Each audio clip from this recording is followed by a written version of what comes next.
Alden Richards liligawan na umano si Catherine Bernardo, matagal nang may pagtingin, buong detalye alamin.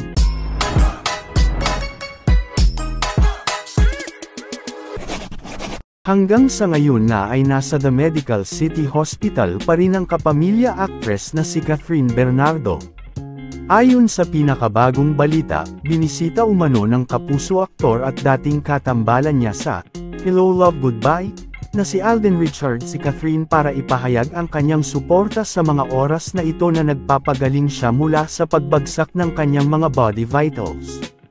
Ibinahagi ng ina ni Catherine na hindi lamang umano suporta ang ipinunta ni Alden kundi pati na rin ipahayag ang kanyang nararamdaman para dito.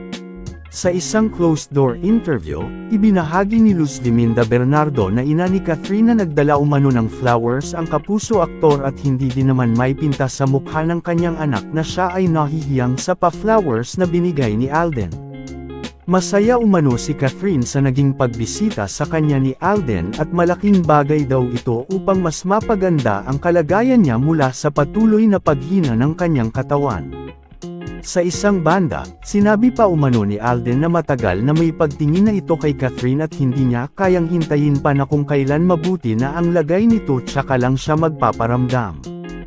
Handa nga ba si Catherine na tanggapin ang pagmamahal ni Alden Richards sa kanya? Ating alamin sa mga susunod na araw. Hey there! Subscribe to my channel. And also press this bell icon.